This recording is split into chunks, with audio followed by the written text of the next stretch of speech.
ఛానల్కు స్వాగతం. ఈరోజు తెలుగు రుచుల్లో మనం చేయబోయే వంట చికెన్ కర్రీ. చికెన్ కర్రీ ఎలా తయారు చేసుకోవాలో ఇప్పుడు చూద్దాం. చికెన్ కర్రీకి కావాల్సిన పదార్థాలు: చికెన్ 1/2 kg,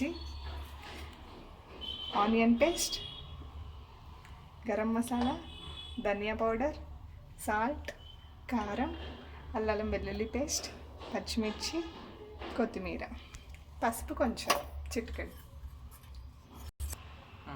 ముందుగా స్టవ్ వెలిగించుకొని కళాయి పెట్టుకోవాలి.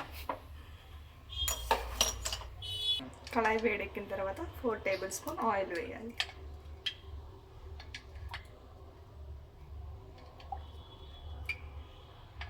ఆయిల్ వేసాక ఆయిల్ హీట్ ఎక్కేంత వరకు వెయిట్ చేయాలి. ఆయిల్ హీట్ ఎక్కాక పచ్చిమిర్చి యాడ్ చేయాలి. పచ్చిమిర్చి వేగిన తర్వాత ఆనియన్ పేస్ట్. నేను 1/2 kgకి ఒక ఆనియన్ తీసుకున్నాను, మీడియం సైజ్. తర్వాత 2 స్పూన్స్ జింజర్ గార్లిక్ పేస్ట్.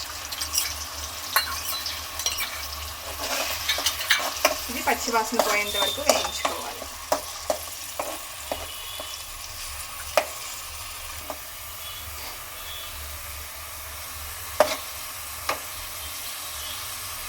అల్లం వెల్లుల్లి పేస్ట్ వేగిపోయిందండి, లైట్ గోల్డెన్ బ్రౌన్ వచ్చింది. ఇప్పుడు చికెన్ యాడ్ చేసుకోవాలి.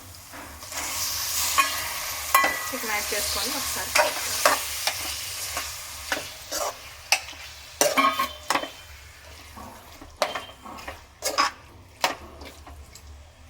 కొంచెం 1/2 స్పూన్ పసుపు యాడ్ చేయాలి.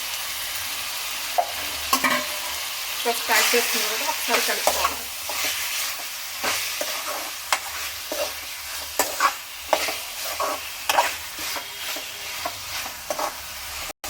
ఇలా కలుపుకున్న తర్వాత మూత పెట్టి ఒక 15 మినిట్స్ మగ్గనివ్వాలి.